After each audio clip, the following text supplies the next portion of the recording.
Welcome. My name is Barbara Myers, and I'm the host of Mental Health Matters. This evening we're talking about a serious subject, suicide. And I have as guests two people who have experienced suicide in their lives and are going to talk about their own stories. I'd like to welcome John Woodruff. Hi, Barbara. Hello, welcome. And Leela Jones. Hi, Barbara. Who will be talking to us this evening. I realized when preparing for this show that suicide has affected my life also. Shortly after I gave birth to my daughter, I had a very deep depression in which I eventually became suicidal, and I was hospitalized. I didn't actually make an attempt, but I know that horrible feeling of wanting not to live. And it affected me in another way in my family. Before I was born, my grandfather died of a gunshot wound, self-inflicted gunshot wound. And he was not, his story was not spoken of in our family for years. In fact, I didn't even know about it until after I was 30 years old and read about it in a newspaper article. Subsequently, my brother has written a wonderful story of my grandfather's life, and I know now what a wonderful person he was and what we missed by not talking about him because of the stigma of suicide. So that's why we're talking about it tonight, because it's important to know about it and about things that can be done to help. Suicide is very important. There are over 31,000 deaths by suicide each year in the United States. That amounts to 89 deaths per day. It's the 11th ranking cause of death in the United States and the 3rd ranking cause of death among youth.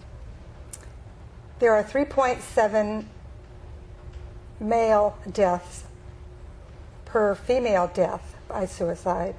So 3.7 times as many males than female die. But there are 2 times as many female attempts as for each male attempt. Half of people die by the use of firearms, and the others die by various causes, suffocation, poisoning, cutting, and so forth. People from all socioeconomic classes and education levels and talents die by suicide, whether it's military, government, working in various services, medicine, business, self-employment, entertainment, education, etc. It crosses all of those boundaries. So what I'd like to do tonight is for us to have 2 people here to share their stories and their stories of hope with you. So first I'd like to introduce John Woodruff, who will tell us his story. John. Hi, Barbara. Well, my story actually goes way back to when I was a teenager, and it started with deep, dark periods of just feeling so low and so worthless and so isolated and not worthwhile that I really didn't want to live. And then they were followed by these very long periods of time where I had all kinds of elated energy and was running, doing all kinds of things and not sleeping very much, and then crashing down into these long, 18-month-long periods of time of feeling depressed and wanting to, anytime anything happened that was problematic, I wanted to not live anymore. And this cycle just kept happening all through my life. My mother, who was a really chronic alcoholic, one day blurted out to me that my grandfather had committed suicide. It was crushing to me. I cherished the guy, and to learn that he had committed suicide was crushing to me. Finally, 3 years ago, after a long depression, where over 2 years I had 3 jobs, I finally just stopped working and sat in a chair for a long period of time for almost 12 months and finally decided one day, today's the day, I'm going to do it. And I took a lot of pills and went to bed, and the next day the paramedics could not revive me. The emergency room, much to my chagrin, did revive me, and I survived it. But the interesting thing is that from that I started learning about what was going on, and I learned a lot about myself, and I learned how to get some help, and I discovered some hope. I discovered that things can get better, and that there is an opportunity for things to get better, and that I needed to change things, and that I needed to assume responsibility for myself, and that I needed to learn things for myself, about myself, and learn how to help myself, and that I needed to advocate for myself, that I just didn't have to listen to what people told me, but I had to advocate for myself once I learned these things. And I needed to get a support system. I'd been lying to everybody all my life. I had kept this all inside of me all of my life. I had isolated myself all of my life about this. Mm-hmm. And I learned that it was time to develop a support system. I'd had a partner for 15 years, and he was blown away. He didn't even have a clue that this was happening. Mm-hmm. We had to get couples counseling. We really did. I mean, we were so far apart. He didn't know what was happening. And so it really was important for me. And the amazing thing is that here it is 3.5 years later, and I'm back to working part-time. I'm back to a stress-free life. I'm back to balance in my life. I'm back to no longer seeing these deep, dark periods of depression, and no longer having these great, huge highs. I'm not fearful. Mm-hmm. It's a pleasant world for me now. So I really do see recovery. I see that I'm on that road of recovery, and I see that I've moved away from it. So there is hope. You can move away from it. And thank goodness I was not successful. Yeah. Well, thank you. You're welcome. I'm glad you weren't successful too. Alila, I'd like to hear your story. Yes, of course. Thank you. Well, my story begins 14 years ago when I met John, who was my husband, and he was a fun, energetic, young at heart, athletic, attractive, everything that you would think you'd be looking for in a mate.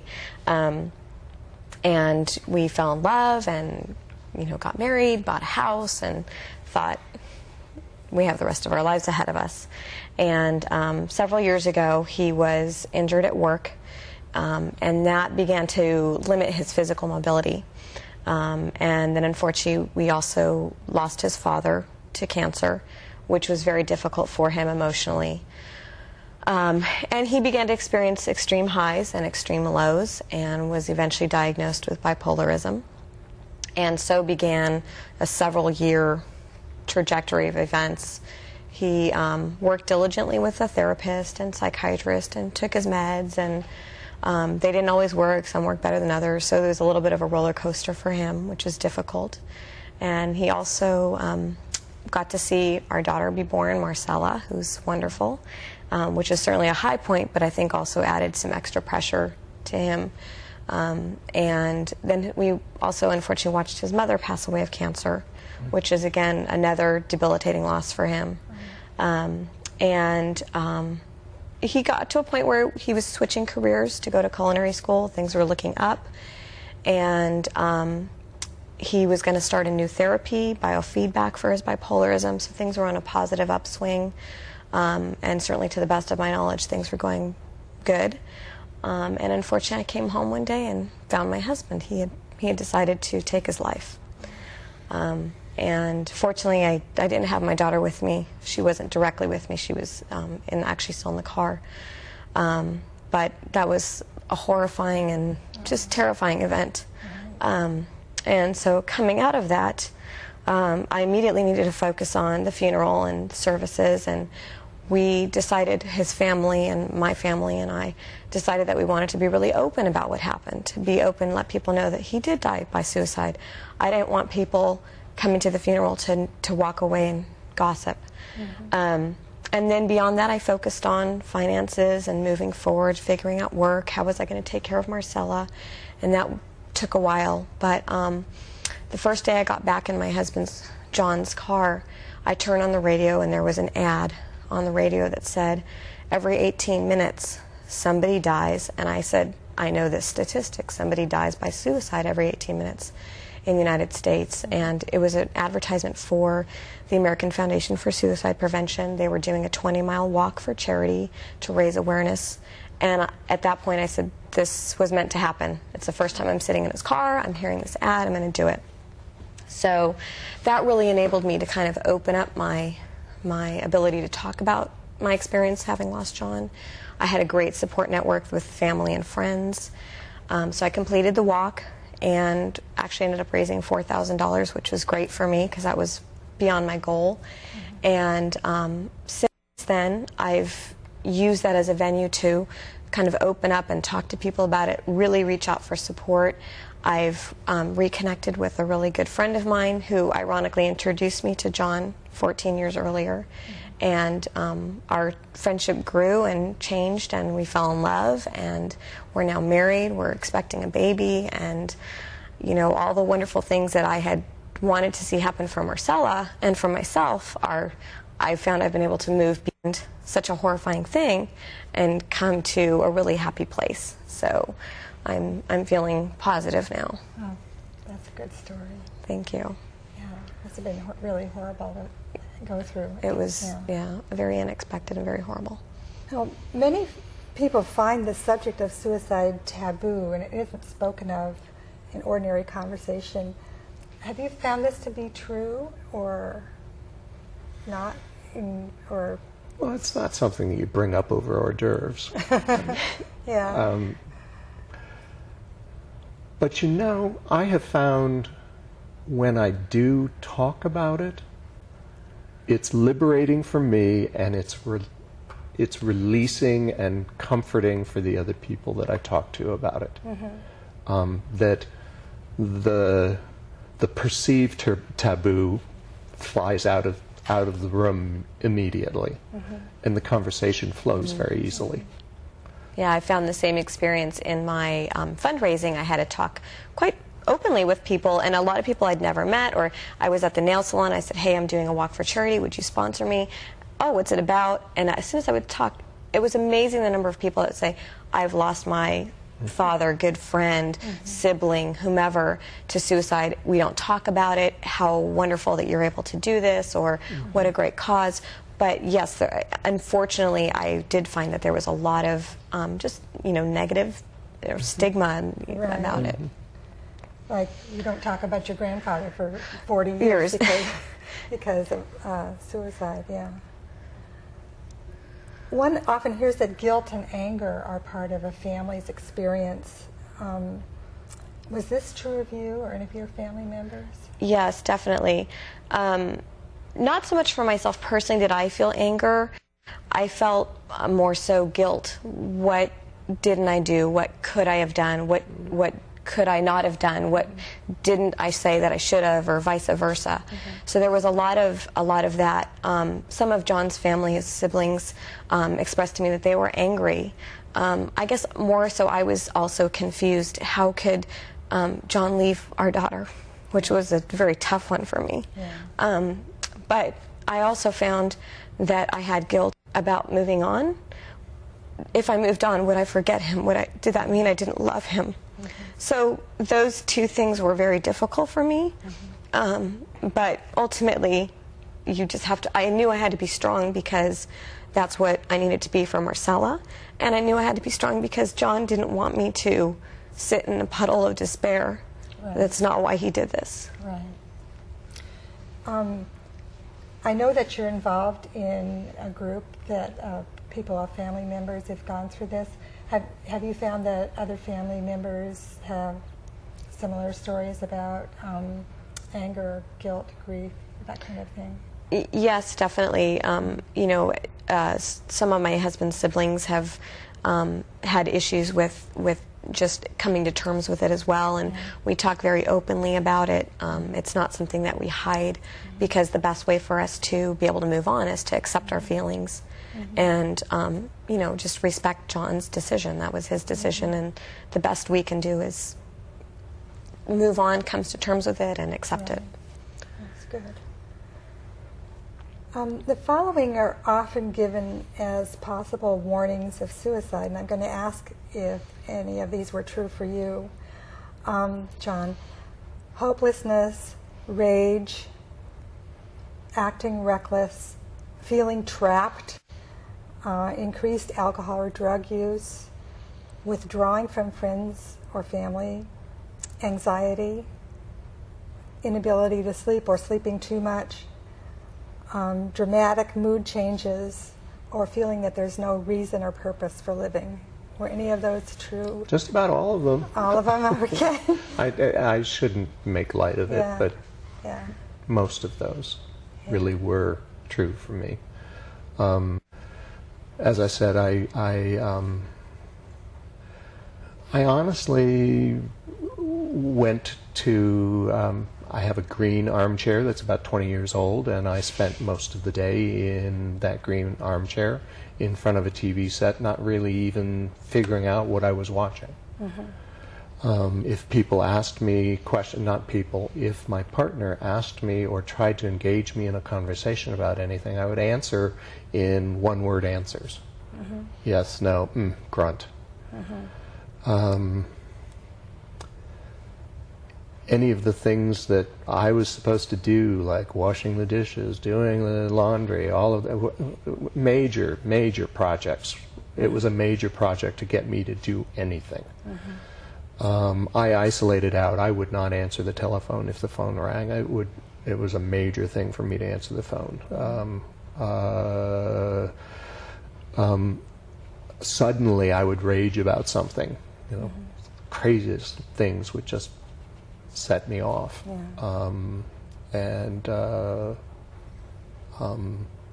interestingly enough, the day that I decided to commit suicide, it was because I just turned and asked my partner, do you want to go into San Francisco and do the marriage license thing with another group of friends of ours who asked us to go in with them? And my partner turned to me and said, I don't need a piece of paper to prove that I love you. Now that would have been something that, should have made me feel good.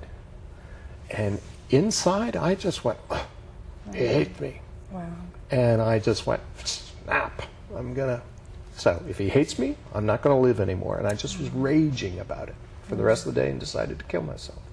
Decided to kill myself. So yes, lots of those things happen to you. How about for And you don't think about the other people. It's all about you. You absolutely do not think about anybody else. Yeah, I remember from my feeling with that the same way. And it sounds like from when you're talking your story, that there were dramatic mood changes. And right, with the bipolarism you see the manic, the depressive, and he would, medication would try and alleviate some of that, but there was still, the loading and unloading phase of medications.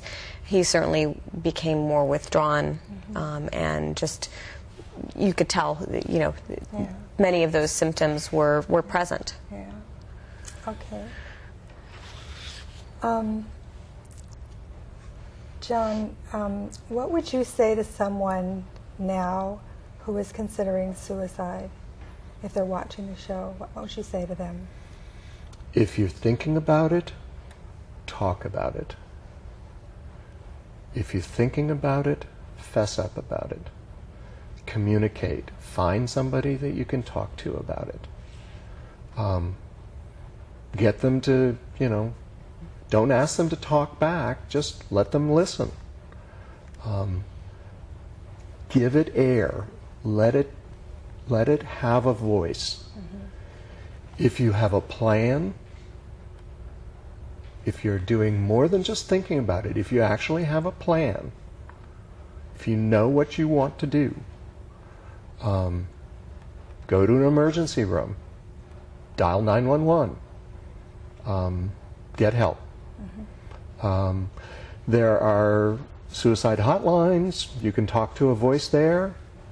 You don't have to talk to a friend. I mean, but give it air. Talk. Give it voice. Don't keep it inside. That's one of the things that happens with this. It just becomes so insular. Yeah. Me and myself alone kind of thing. There are some things that have been noted that can be helpful during dealing with the issue of suicide. There are a number of, well, I'll ask you if any of these have had, and I guess you've already answered some of this, but some of the things you can do is talk openly about suicide. Don't pretend like that it doesn't happen. Listen to someone if they want to talk about it. Don't be judgmental or tell them horrible things about themselves. It just hurts things. Be available, be there, be present. Offer hope. I mean, here you see hope from people that have experienced suicide on in two different serious ways. It is possible to get help and to turn your life around. Make a pact with someone, agree with someone that you won't do it unless you talk to them first. Don't swear to secrecy that you won't talk to anybody.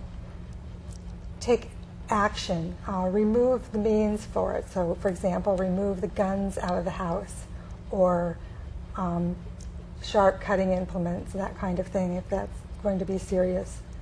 Get help from suicide organizations. We're going to give some numbers in a little while, so you can get your pencil ready if you want to.